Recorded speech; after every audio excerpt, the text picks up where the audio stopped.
亲爱的朋友们，欢迎来到微光夜读。我在玉石公司当保安的最后一天，亲眼看见一向节俭的未婚妻白庭月拍下了价值8000万的原石，只为博蒋思义一笑。我劝他，这块原石不值这个钱，你可别被骗了。白庭月脸色一沉，你算个什么东西？一个臭保安也敢指点思义挑出来的原石。今天是思义的生日，我不过送他个生日礼物而已，你就嫉妒成这样？我看你一辈子也就只能当个臭保安了。我这才知道，原来他觉得我这个保安的身份配不上他，一直在我面前演戏。我咽下了口中想要告诉他的惊喜，转身离开。再见面。白庭月跪在我面前，求我再给他一次机会。我轻轻开口，你也配？接下来开始我们本期故事，记得点击订阅并开启小铃铛。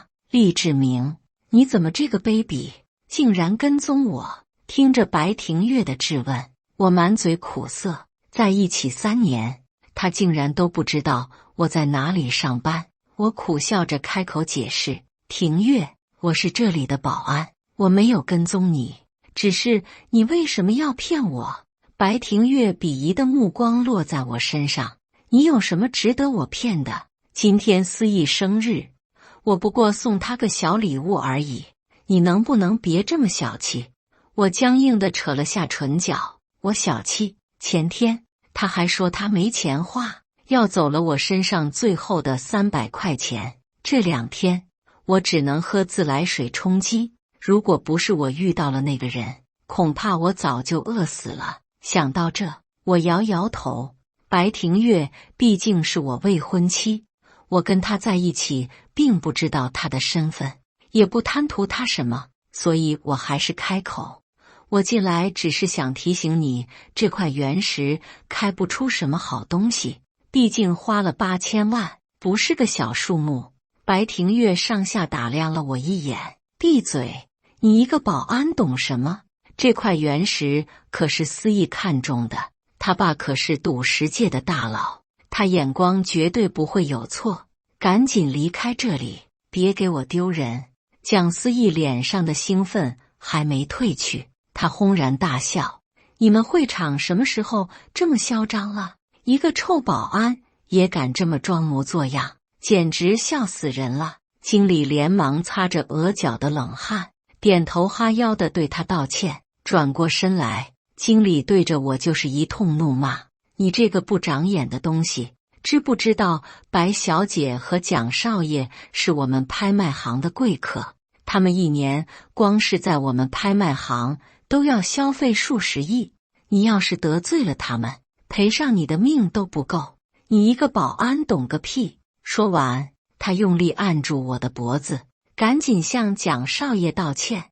我的心顿时一凉，低头看向胳膊处的针孔，这是上个月为了给白庭月买礼物卖血留下来的伤口。如今8000万的原石，他眼睛都不眨一下就送给蒋思义，这让我觉得我做的一切像个笑话。我看了眼冷眼看着我的白庭月，不想当着这么多人的面闹得太难堪，我低下头道了歉。蒋思义阴阳怪气的道：庭月，真不知道你什么眼神，竟然喜欢上一个保安，还要跟他订婚。白庭月不屑地瞟了我一眼，一个保安而已，根本配不上我，玩玩而已。我的心顿时一抖，想起这3年的感情，还是提醒道：庭月，你听我的，这块原石才是全场最好的一块，如果你喜欢，我可以买下来送给你。我伸出手指着旁边那块标价仅20万嶙峋的石头。白庭月脸色一变，一巴掌重重地落在我脸上。够了，你一个臭保安敢这么大言不惭，谁给你的勇气？蒋思义委屈地开口：庭月，你未婚夫是不是不喜欢我啊？他明明知道我是蒋家的继承人，却三番五次当众说我看原石的眼光不行，这不是打我的脸吗？白庭月连忙安慰他：思义，你别生气，他就是一个看门狗，什么都不懂，胡说八道而已。况且他就是一个穷逼，上个月还在卖血，哪来的钱买得起原石？说着，他一脸不耐烦地看向我：赶紧滚去当你的保安，别在这碍眼。我本来想着今天最后一天上班，等到晚上回家告诉白庭月一个好消息，可如今看来似乎没有必要了。我深深地看他一眼，转身想走。蒋思义突然看在我面前：慢着，你让我丢了人，说走就走。我垂眸看他：你想干什么？他扭过头朝着白庭月笑了笑：庭月，你未婚夫不是说这块破石头才是最好的吗？这样吧，我和他打个赌，输的人学狗叫，狗爬出去，怎么样？白庭月冷淡地看了我一眼：不必了，既然你心里不舒服，我让他给你道歉出口气吧。厉志明，你现在当着众人的面学狗叫爬出去，我就可以原谅你今天的错误。我简直不敢相信自己听到的，错愕地抬眼看向他。白庭月没等到我的回答，脸色变得难看起来：你聋了？我说话你听不懂吗？能不能别给我丢人？一阵阵失望涌上心头，我用力看向他，仿佛第一次认清楚他。我看向蒋思义，他一脸的得意。我点点头，镇定地回答：好，我答应你，不过如果你输了，要废掉一只眼，并承认你根本不配蒋家继承人的身份。当然，我输了我会废掉双眼，敢不敢？白庭月脸色大变：厉志明，你疯了不成？你知不知道思义从3岁起就跟蒋叔学看石头的本领，你怎么比得过他？你这是在自取其辱。蒋思义有些不高兴地看向白庭月：庭月，你是在心疼这个保安吗？听见他的问话，我屏住了呼吸，心里还有一丝奢望。可白庭月却想也不想地回答：思义，就算你赢了，别人也只会说你仗势欺人，我怕给蒋家带来不利的影响。我的心猛然一痛，像是被人迎头打了闷棍似的，鼻尖忽然传来一阵酸涩。我苦笑着想，我早该明白的，我和他根本就不是一个世界的人，何必还要强求呢？我冷冷地看向蒋思义，他正感动地望向白庭月，两个人眼神交织。我不想再看下去，开口激他：原来蒋家的人都是孬种。蒋思义立刻答应下来，随后他命人搬来那块8000万的原石摆在面前，请了专业的工作人员等待切割。他突然看向我，嘲笑道：不好意思，我忘了你是保安，1个月工资撑死了也就3000，虽然这块石头全场最便宜，可也要20万呢，不知道你要卖多少血才能挣够啊？蒋思义的语气里满是恶意，我知道他在等着看我笑话。我把手伸进口袋，还没等我把手机掏出来，下一秒白庭月一脚踹上我的膝窝，我猝不及防地跪了下来：厉志明，你闹够了没有？你一个穷光蛋，什么时候也学会装神弄鬼了？你该不会要找人借钱吧？能不能别丢人现眼了？我慢条斯理地站起身，拍了拍裤腿处的灰，经理适时地凑上来：你这种人想买石头先交钱，不然我怕你赖账。我笑了笑，淡定地给会场赚了20万过去，不顾白庭月的吃惊，我开口：开始吧。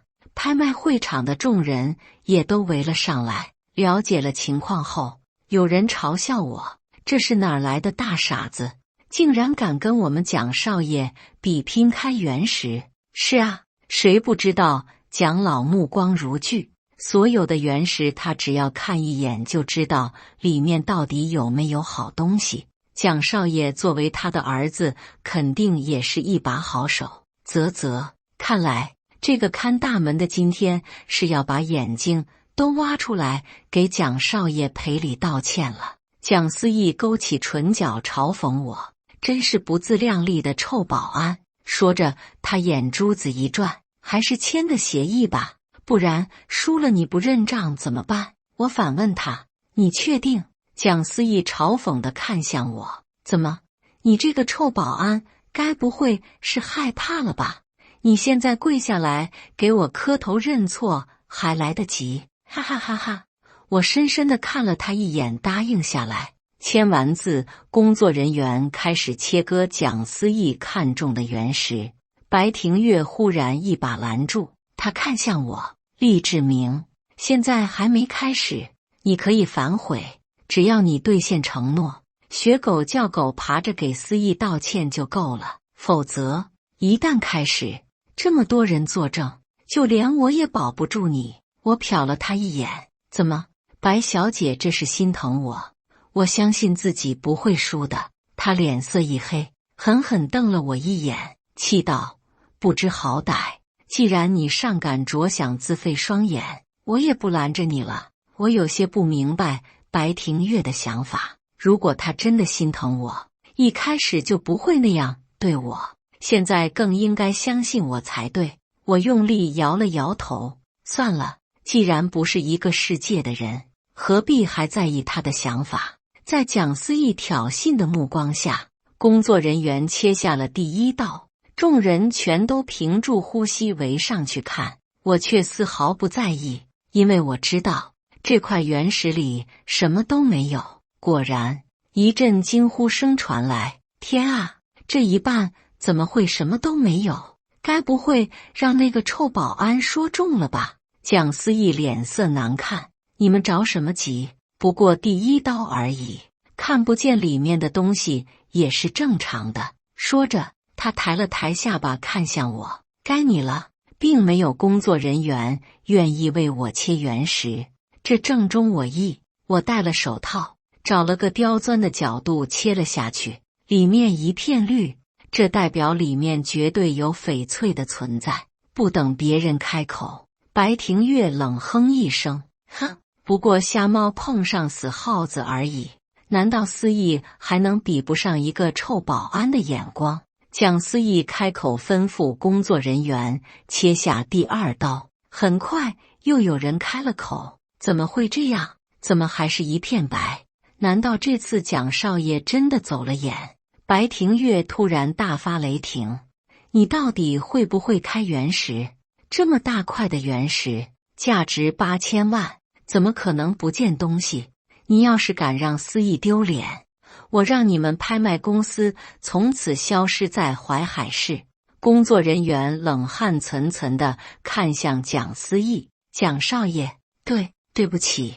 蒋思义脸色很难看，滚，废物！我突然笑道，蒋少爷，既然你觉得工作人员不会切，不如你亲自来，正好也让我们学习一下大名鼎鼎的蒋少爷的操作手法。蒋思义一把甩开工作人员，冲着我挑了挑眉，废物，看好了。然后他亲自拿着刀切下了第3刀，还是没有。他开始慌乱起来，怎么会这样？一定是哪里出了错。紧接着他又快速切下了第4刀，这一刀终于见了绿。蒋思义狠狠松了口气，他得意地看向我，怎么样，臭保安，是不是开始后悔了？我微微一笑，并没有回答他，因为我知道他那块石头所能看的东西也就仅止于此了。我不慌不忙地切下了第2刀，露出来的绿色很纯粹，有人惊呼，感觉像冰种翡翠。白庭月一个眼神丢过去，那人瞬间闭了嘴。我看向蒋思义，还要继续吗？他猖狂笑道，继续，你刚刚也就是运气好而已，我不信你的运气还能一直好下去。我的原石也见了绿，我相信里面好东西不会少的，可直到蒋思义疯狂地把整块原石都切得碎碎的，能看到的绿色也只有指甲盖大小，而我从我手中这块不起眼的石头上剥出了比拳头还大的冰种翡翠。场面一片寂静，没有一个人敢开口。我挑挑眉笑道：“蒋少爷，是不是该兑现承诺了？”蒋思义脸色苍白，慌乱地后退一步，躲在了白庭月的身后。“不可能，一定是你早就知道，你是故意的。”“经理，滚出来！你们拍卖场是不是和这个臭保安合起伙来搞我？妈的，8000万买了一块烂石头，耍老子是吧？给我退钱！”经理在一旁白着脸，颤抖着唇，欲哭无泪。“蒋少爷，赌石本来就是一个赌字，原石没切开前，谁也不知道里面是什么样子，这万万没有你看走眼了就退钱的道理。”另一边，白庭月目光阴鸷看向我：“你什么时候变得这么咄咄逼人了？思义见你无聊，陪你玩玩而已，你竟然狠毒的想要挖他的眼，你太让我失望了。”我的内心一片平静，我早就看出来了，白庭月分明一直瞧不起我，他的心也早就偏到了蒋思义的身上。我冷冷地笑了笑，低头俯视看向他：“如果输的人是我呢？他蒋思义难道不会挖我的眼？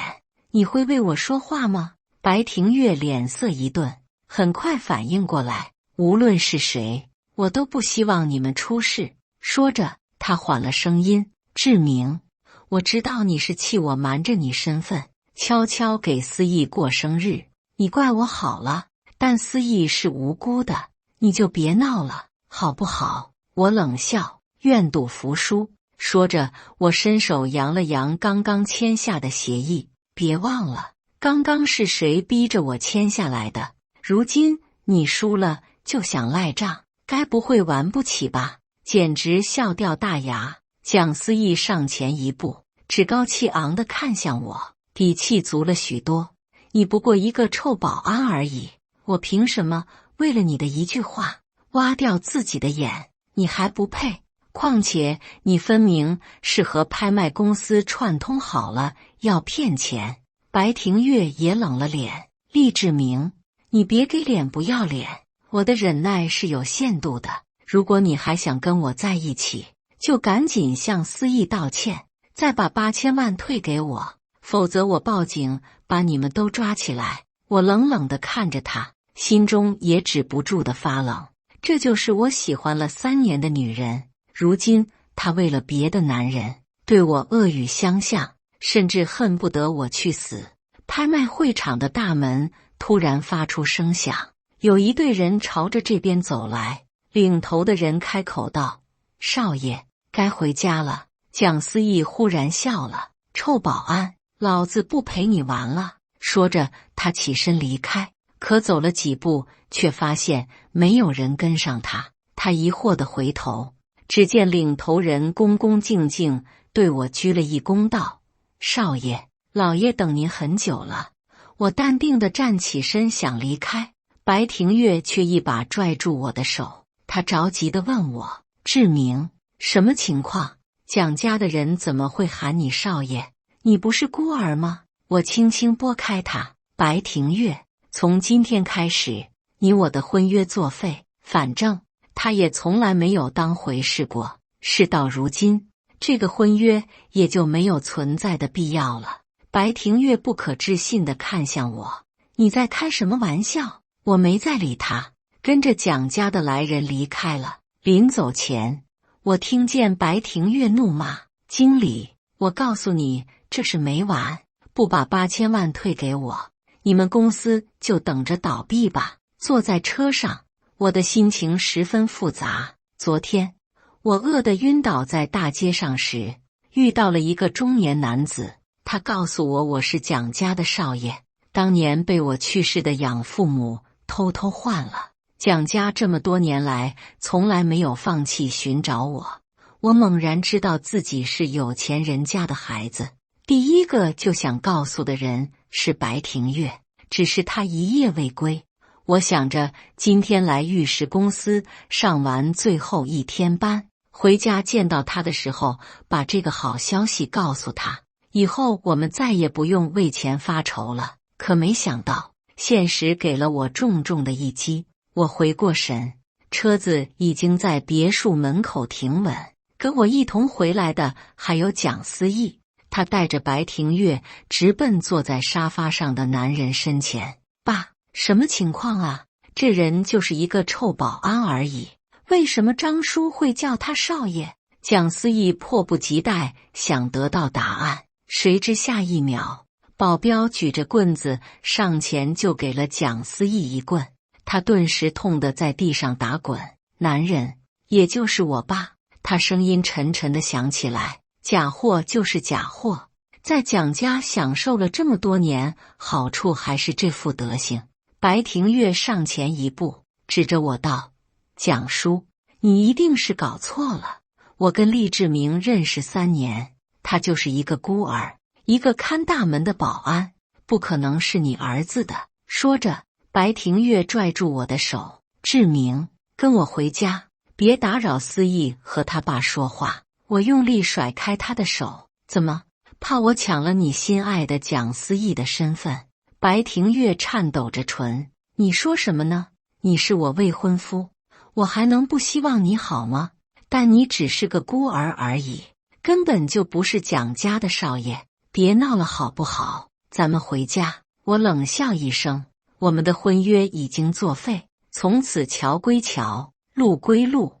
我爸看起来跟白庭月认识很久了，他叹了口气，劝道：庭月，你先回家吧，这是我们的家事。白庭月被这一句话噎住了喉咙，只得先行离开。蒋思义终于缓过来，他上前不可置信地开口：老头子，你到底在搞什么？你是在跟我开玩笑吧？这个臭保安绝对不会说这是你儿子，你是不是老糊涂了？我爸不怒反笑，他轻轻招了下手，身后的管家上前在桌子上摔下2份文件，我的眼神不经意瞥过去，上面写着亲子鉴定报告几个大字。蒋思义颤抖着手上前，一把抓起报告，一目十行地看了一眼，很快他又狠狠地将报告摔在地上，大叫道：不可能，一定是有人在搞鬼，我不信。说着，他又指着我怒吼：你这个看门狗，滚出我家！一个臭保安还敢肖想我蒋少爷的身份，做梦吧你！张叔，快把这个看门狗赶出去，快！我不想再看见他。我淡定地坐着，一动不动。忽然，张叔动了。蒋思义疯狂笑道：怎么样，我就知道是你在搞鬼。可下一秒，张叔上前双手反剪，将蒋思义扔出了别墅，并冷声对保镖道：把门看好了，别什么阿猫阿狗都放进来。我爸已经从张叔口中了解了我和蒋思义还有白庭月的恩怨，他叹了口气：如果你还想跟白庭月在一起，爸可以帮你，反正白家本来就比不上蒋家。我笑了笑，开口拒绝：不必了，我和他的婚约自己作废，从此和他再无半点关系。我爸点头，眼里满是对我的赞赏。原以为从此该再不相见，可我爸为我专门办了个接风宴，白家也在受邀行列中。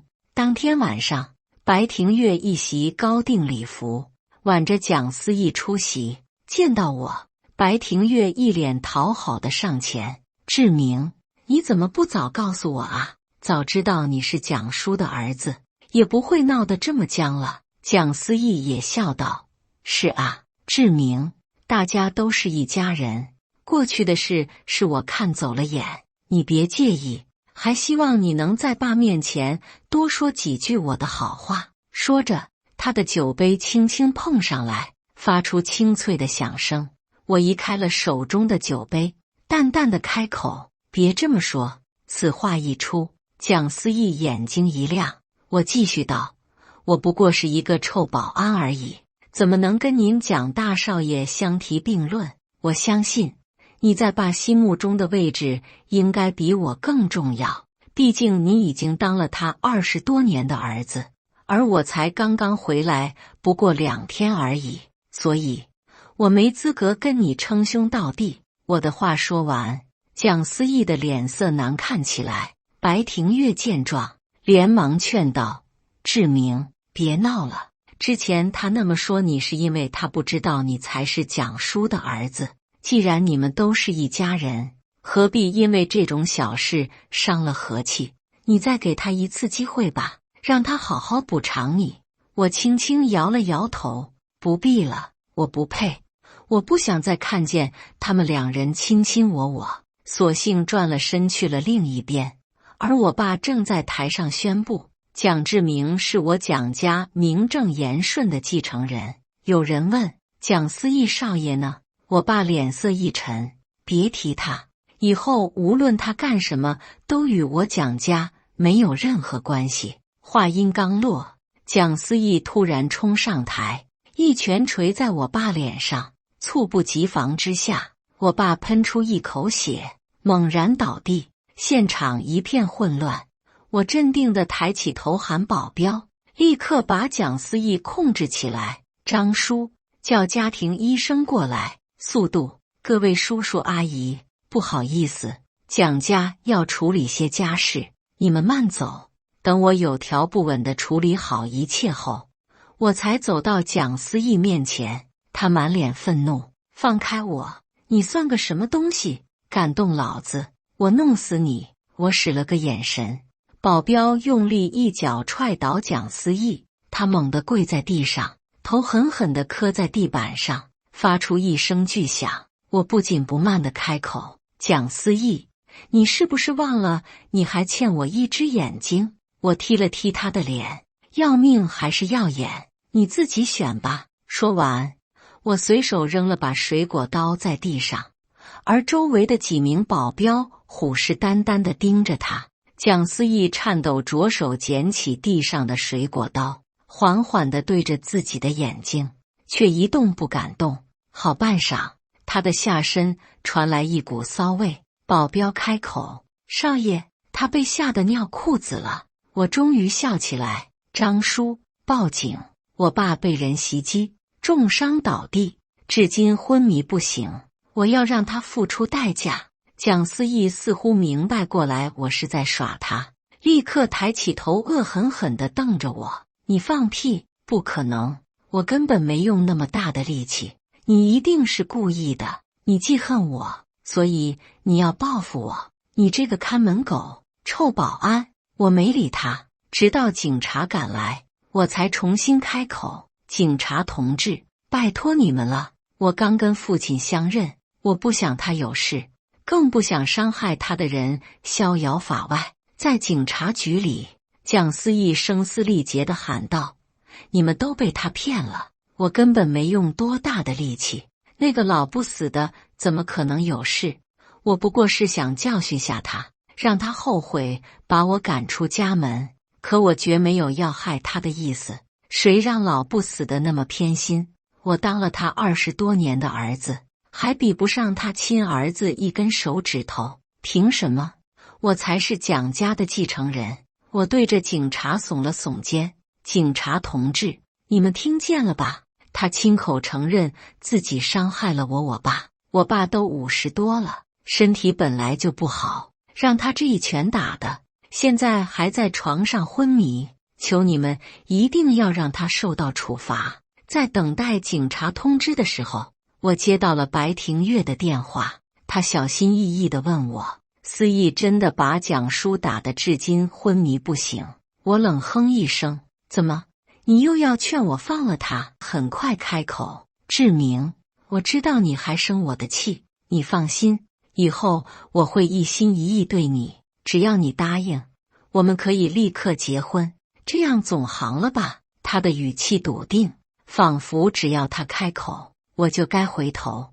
我轻笑出声：“白庭月，你觉得你自己值10个亿？”白庭月怔了下，开口道：“志明，我知道你有多爱我，为了给我买包，不惜去卖血，甚至把自己所有的钱都交到我手上，自己饿得喝自来水。你那么爱我，忍心看我家公司破产吗？我爸说了，只要你同意，立刻安排我们的婚事，否则他就要把我嫁给一个有钱的老头了。志明，我不要嫁给老头。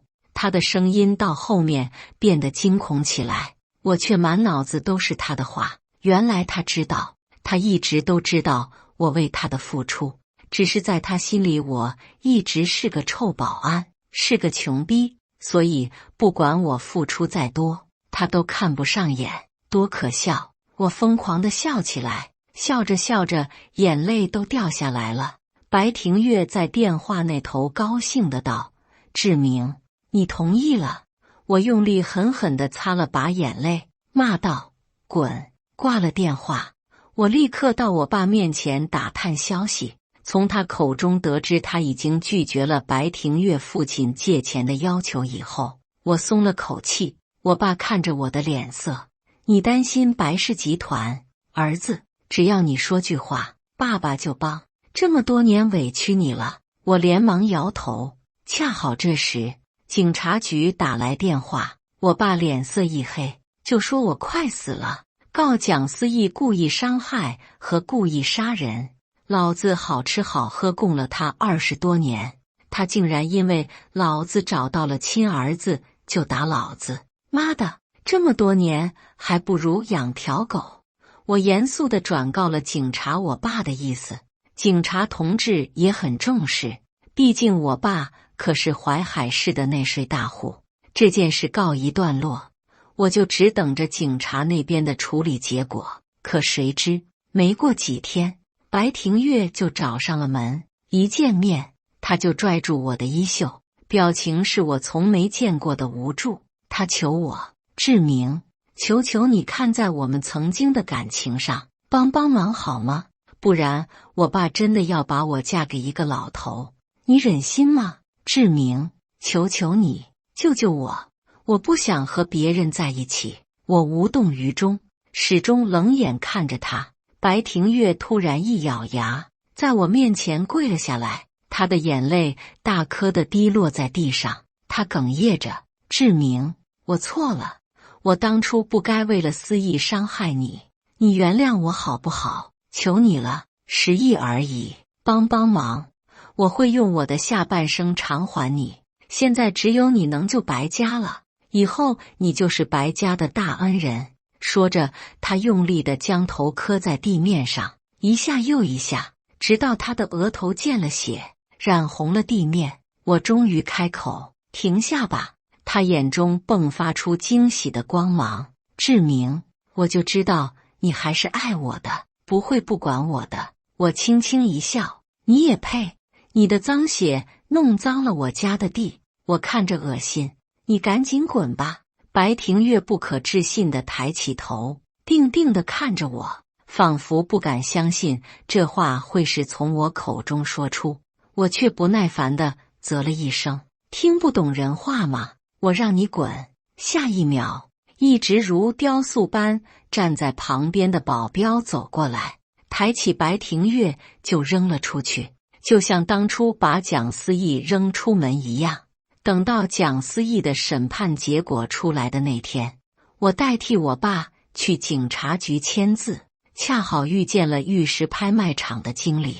他一脸烦躁，看见我，他的脸扭曲出来一抹笑。不得不说，这些人的消息是真灵通。他满脸堆笑：是我有眼不识泰山了，原来您才是蒋家真正的继承人。您哪天有空再去我们拍卖场玩玩，到时候看中哪块随便挑。我摆了摆手：不必，懒得和这种人打交道。我有些疑惑地问他：你怎么会来警察局？经理小心翼翼地看了我一眼，这才开口道：当时您不是和那个贾少爷开原石吗？白小姐花了8000万买的原石，没开出什么好东西。这2天他就像赖在我们拍卖行似的，非要让我把8000万还给他，不然就告我诈骗。你说这不是开玩笑吗？他买的时候是心甘情愿买的，又没有人逼他，开不出好东西，怎么能怪我们呢？再说了，哪个有钱人会为了这点钱自降身段？我都打听过了，白家啊，是秋后的蚂蚱，蹦跶不了几天了。他天天闹事，我索性直接把他送进警察局了。这几天不知道害得我少赚了多少钱，气死我了！我这才明白过来，原来白庭月是病急乱投医，家里需要10亿周转，不然就用他的婚姻来换钱。他这才拼了命想把8000万要回去，解决一下困境。可能开得起拍卖场的人身后都有靠山，其实他说闹就闹的。正想着，白庭月从审讯室被人带了出来，看见我，他惊喜道：“志明，你是来救我的吗？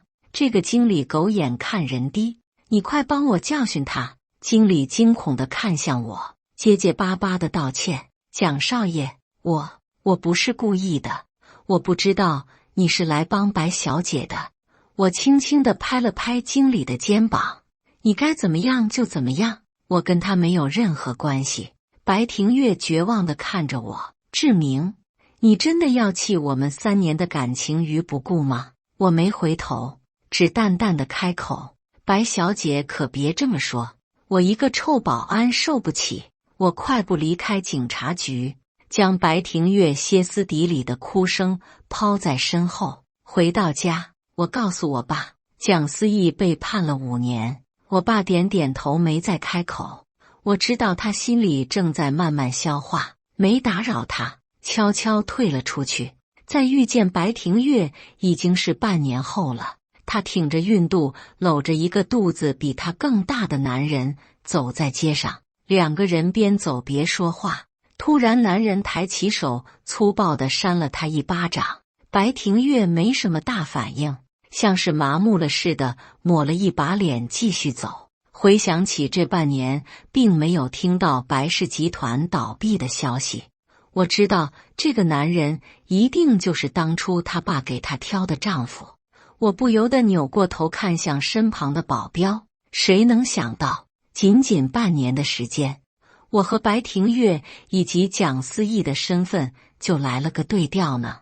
白庭月向前走着，他突然看到我，立刻将脸转了过去，躲在那男人身后，像是怕被我看到似的。我心中没有什么波澜，因为我真的不在乎他了，所以他什么样子都跟我没关系，这一切都是他自己的选择。我手机铃声响起来，按下接听键，我爸的声音从里面传来：“志明，公司新到了一批原石，你去看看。”我立刻应道：“好。”说着，我大踏步地坐上车，嘱咐了声司机，我就靠在车上闭目养神。半梦半醒之间，我仿佛回到了我刚刚开始和白庭月谈恋爱的时候。那时候，她明明是白氏集团的千金，却总在我面前装穷博取我的同情。